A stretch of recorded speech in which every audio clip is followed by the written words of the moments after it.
יש לנו עוד יעדים להשלים, ואנחנו נשיג אותם. עכשיו אני עמדתי על כך שהפסקת האש הזמנית עם איראן לא תכלול את חיזבאללה, ואנחנו ממשיכים להכות בו בעוצמה. תקפנו 100 מטרות ב10 דקות, במקומות שחיזבאללה היה בטוח שהם חסינים. Lebanon is not part of the ceasefire. That has been relayed to all parties involved in the ceasefire. 글쎄요, 뭐 휴전한 지 대략 30-40시간 정도 된 것 같은데 이게 맞긴 한 건지 모르겠습니다. 오늘도요, 제 옆에 카이로 특파원을 지낸 이면석 팀장 나와 있습니다. 어서 오십시오. 일단 좀 하나하나 끊어서 좀 봐야 될 것 같아서 첫 번째 논점은 이겁니다. 그렇죠, 휴전 상태가 위태롭죠. 그런데 이스라엘은 왜 조금 전 제가 되레 휴전 이후에 이스라엘이 더 강력한 공습을 레바논을 통해 했다.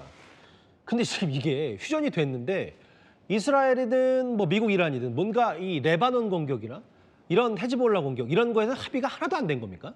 예, 처음부터 해석이 엇갈렸다고 봐야 되겠는데요. 예. 오늘도 발표에서 보셨겠지만 미국과 이스라엘은 레바논은 합의가 안 된 사항이다 이렇게 얘기하고 있는 거고 예.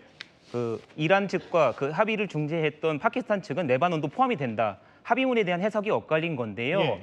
사실 그렇다고 하더라도 이 휴전 협정에 대한 해석을 조금 더 이스라엘 측에서도 좀 지켜볼 수도 있었던 건데 예. 이렇게 바로 공습을 한 것을 보면 어떻게 보면 계속 확전을 하겠다는 의지가 있었던 것이 아닌가. 네타냐후 총리 역시도 그 바로 영상 성명을 내고 우리의 완전한 목표를 달성할 때까지 계속 작전을 수행하겠다 이런 예. 메시지를 냈거든요. 예. 그런 것을 보면 확전을 요구하는 상황에서 이스라엘 의도는 또 무엇일 것인가 보면 이란 강경파를 자극하는 형태가 아닐까 이런 식의 해석이 나오고 그러니까 있습니다. 이제 휴전에 대한 문구를 네타냐후 총리는 제멋대로 해석해서 되레 더 세게 저렇게 보면 레바논 수도 베이루트를 초토화시키겠다 이렇게.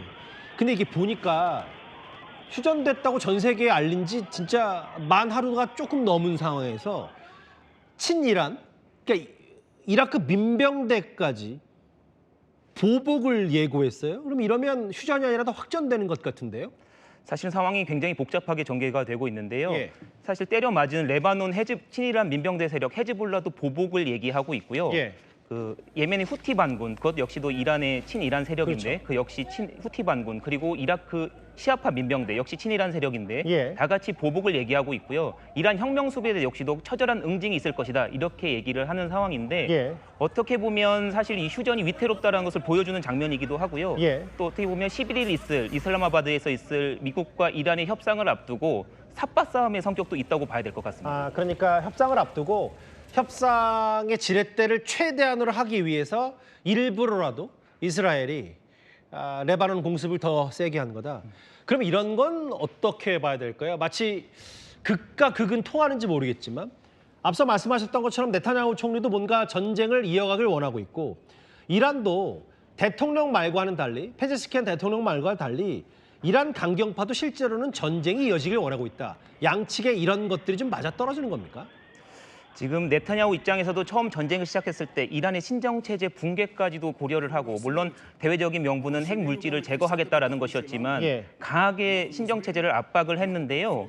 그럼에도 불구하고 지금 이런 여기에 대해서 충분한 결론을 얻지 못했다라는 내부 어떤 비판 여론에 직면해 있습니다. 이런 예. 비판 여론을 환기하고 예. 그리고 또 어떻게 보면 네타냐후 총리 같은 경우는 극우 연정을 또 유지해야 되는 그런 명분도 가지고 있습니다. 극우 연정이요? 예, 지금 극우 연정을 통해서 개인 부패 혐의에 대한 수사도 받고 있는데 그런 수사에 잠시만요. 대한 그러니까 네타냐후 총리가 사법 리스크가 있으니까 어쨌든 외부의 적을 상정해놓고 이런 전쟁을 이어가야 본인에 대한 여러 정권에 대한 위험 부담이 덜하다. 이게 지금 내부에 대한 요인도 있는 거네요. 그렇습니다. 내부 요인에 의해서 어떤 그 비판 여론을 잠재우기 위한 그런 의도가 있을 것이다라는 외신들의 해석들이 이어지고 있습니다. 그리고 이란 강경파 말씀도 주셨는데 예. 이란 역시도 지금 협상을 주도하고 있는 휴전 협상을 주도하고 있는 온건파에 대한 불만이 상당하다 이런 여론이 나오고 있거든요. 예. 그런 부분에 있어서 굉장히 이란 내에서도 극우 언론을 중심으로 비판 여론이 이어지고 있어서 극과 극은 통한다 이런 말씀이 맞는 것 같습니다. 그러니까 지금 전쟁이 휴전 상태가 좀처럼 되지가 않는다. 이면석 팀장이 동아일보 카이로 특파원 시절에 실제로 중동에서 네타냐후 총리를 만난 적이 있다면서요? 예, 베냐민 네타냐후 총리를 직접 만난 적이 있습니다. 예. 2017년 1월이었는데요. 이스라엘 수도 텔아비브에서 열리는 사이버 보안 관련 행사에서 네타냐후 총리가 기자단, 해외 기자단 제가 일원으로 소속으로 참여했었는데 그 기자단을 격려하는 자리에 나왔었습니다. 예. 굉장히 인상적인 장면 두 가지였는데요. 첫 첫 번째는 번째는 뭡니까? 예. 베냐민 네타냐후 총리가 그때 기자단에 와서 불편한 점은 없느냐, 어느 나라에서 왔느냐 이제 저한테도 물어봤었는데 한국에서 왔다고 하니까 굉장히 좋은 나라다 이렇게 답변을 해줬었는데 아, 그래요? 굉장히 유창한 미국식 영어, 미국에서 실제로 공부를 했었는데 맞아요. 이번 전쟁에서도 보면 흥미로운 점이 베냐민 네타냐후 총리가 미국을 자주 방문해서 트럼프를 직접 설득했다는 거 아닙니까? 그 점 굉장히 인상 깊었습니다. 아, 그러니까 이게 그 직접 만났던 네타냐후 총리에 대한 뭐 한 번 만났다고 하더라도 인상적이었던 건 결국 꼼꼼히 하나하나 취재진을 향해서 얘기하고 실제로 임 팀장에게 어디 나라에서 왔냐 혹은 뭐 한국은 좋은 나라다. 결국은 이렇게 여론전과 혹은 대외적으로 어떻게 그 메시지를 던지는 데 상당히 능한 인물이라고 실제로도 느꼈던 거네요. 맞습니다. 국방부 대변인을 하기도 했었고 그런 만큼 언론의 중요성도 잘 알고 있었고 또 한편으로는 총리가 직접 기자를 상대할 정도로 목표를 어떻게 달성하기 위해서는 저돌적으로 직접 나서는 모습까지 보여줬던 건데 그런 모습들을 보고 국제 기자들도 총리라기보다는 사실 야전사령관 같은 느낌을 받았다 이런 말을 했었는데 예. 실제로 이제 전쟁의 기획자 이런 말까지 듣는 상황이니까 어떻게 보면 그러면 약간 그 야전사령관 같은 느낌의 네타냐후 총리가 그만큼 지금 미국 이란 전쟁을 거의 배후에서 진두지휘하다시피도 하고 이란 강경파가 원하든 뭐라 하든 어쨌든 실제로 휴전이 됐는데도 이렇게 계속해서 확전 양상을 띠고 있다. 알겠습니다. 위태로운 휴전 첫 번째가 바로 이스라엘은 왜 이거였다면 지금 이미 휴전 상태긴 합니다만 이번 전쟁의 핵심 중의 핵심은 바로 호르무즈 해협을 열릴 듯하더니 호르무즈 해협이 열릴 듯하더니 여전히 조건부 개방됐다 이걸 겁니다. 지금 전 세계 선박들이 탈출도 뜻대로 못하고 있는데요. 트럼프 대통령은 이란의 합의 이행 때까지 모든 함정과 항공기를 그대로 주둔시킨다고 했습니다.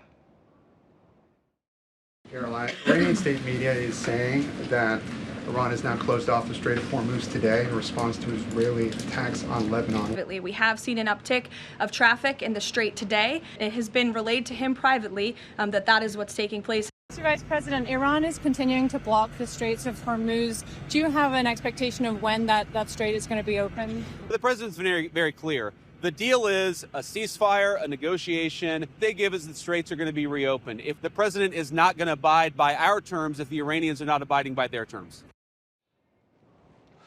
두 번째 논점도 한번 볼까요? 위태로운 휴전. 앞서는 이스라엘은 왜, 네타냐후는 왜였다면 호르무즈는 왜?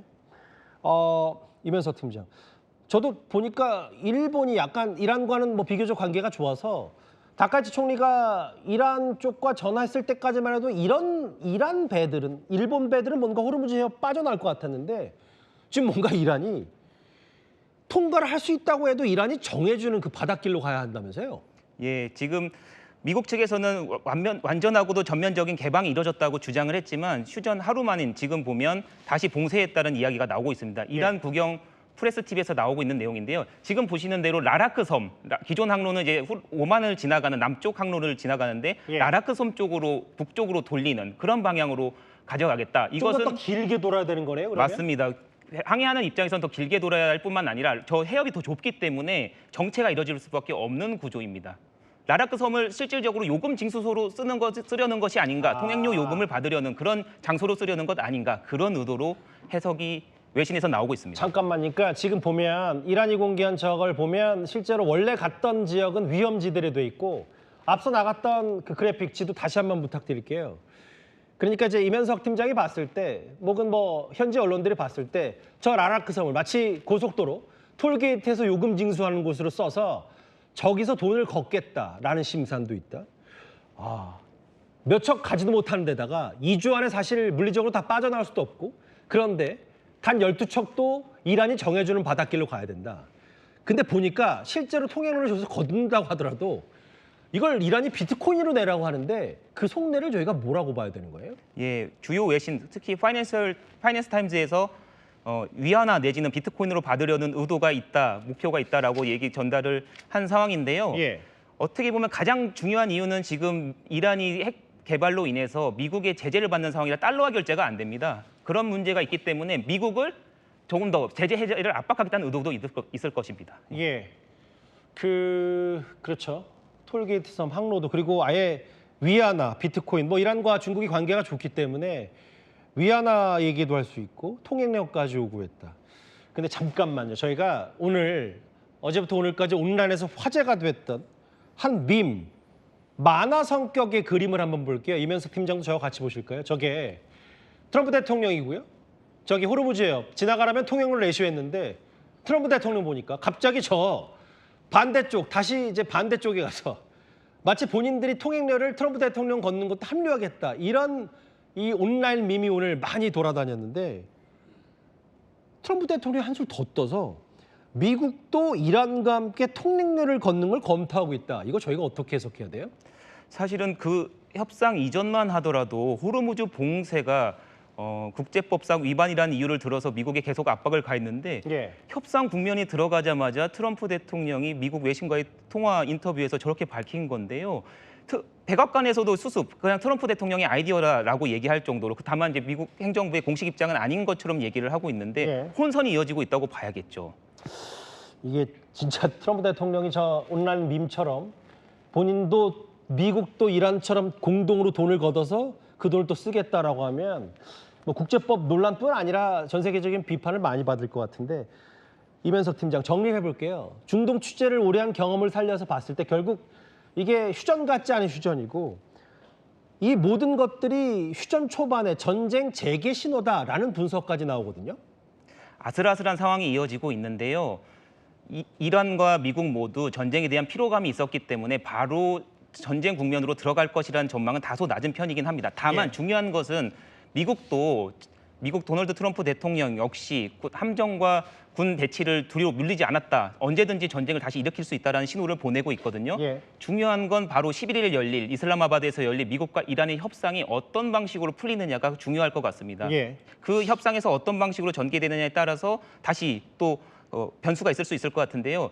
협상은 이어지고 있지만 또 다른 변수, 이스라엘이 어떻게 나올 것인가, 굉장히 확전을 요구하는 어떤 그런 식의 분위기가 있고 트럼프 대통령도 개인적인 변수가 굉장히 지금 이 전쟁에 대해서 행정부 내부에서는 반대 여론이 많았는데도 불구하고 강행했다라는 그런 외신 보도가 있기 때문에 예. 트럼프 개인에 대한 변수, 이런 다양한 변수들이 있기 때문에 고려해봐야 될 것 같습니다.